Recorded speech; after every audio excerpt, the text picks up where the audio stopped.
KPU Kota Probolinggo menetapkan daftar pemilih tetap atau DPT untuk pemilu 2024 melalui rapat pleno yang digelar Rabu siang 21 Juni 2023. Jumlah DPT final yang ditetapkan adalah 178.502 pemilih aktif. Rapat pleno terbuka itu digelar di Aula Kantor KPU Kota Probolinggo sekitar pukul 2 siang. Selain para komisioner KPU, rapat pleno dihadiri perwakilan PPK, Bawaslu Kota Probolinggo, Kapolresta, dan Kajari, juga perwakilan 18 parpol. Rapat pleno itu membahas serta membacakan rekapitulasi dan berita acara DPT dari masing-masing PPK. Mereka membacakan satu persatu.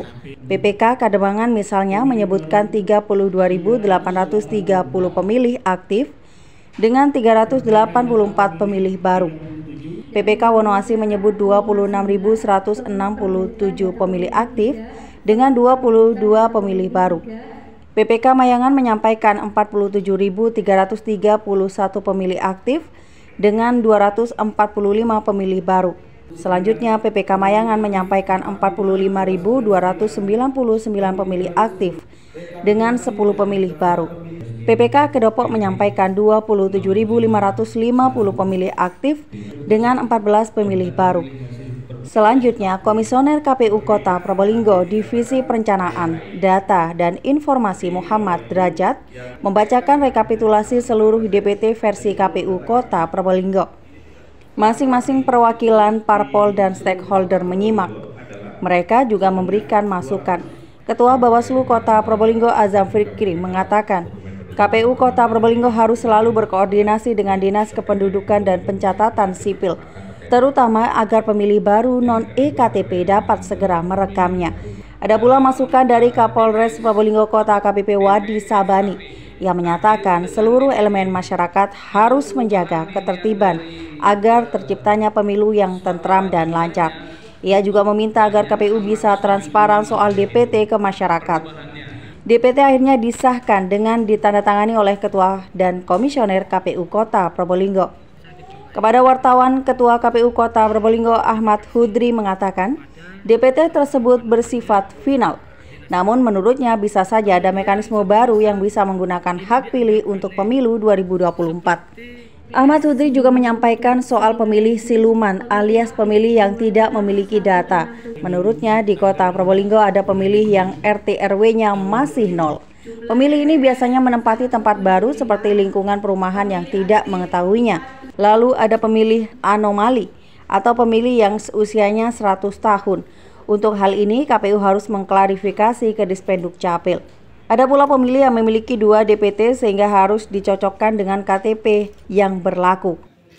Adanya data itu tidak dimaknai dengan siluman atau aneh. Karena ketika kita menemukan data pemilih yang katakanlah tidak memenuhi syarat atau belum memenuhi syarat, itu ada proses yang bisa dilakukan. Jadi satu misal ada data anomali. Data anomali itu sebagai contoh, misalnya ada orang yang usianya 1000 tahun. Nah, sehingga itu bisa diperbaiki dengan melakukan cross check, klarifikasi kepada dinas terkait. Kemudian satu misal ini dianggap aneh, seperti RT 0 dan RW 0.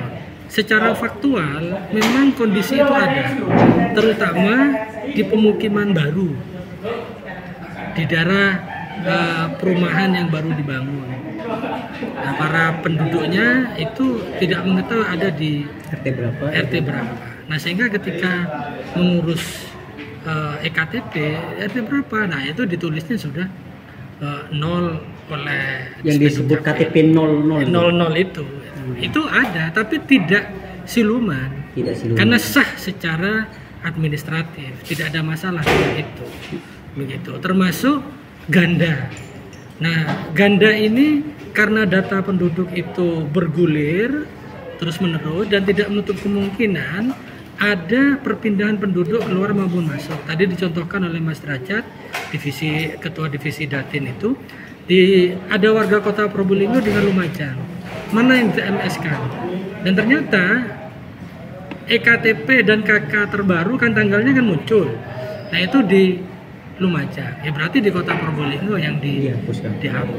Laporan Alfi Wardah, Tada Today TV, Probolinggo.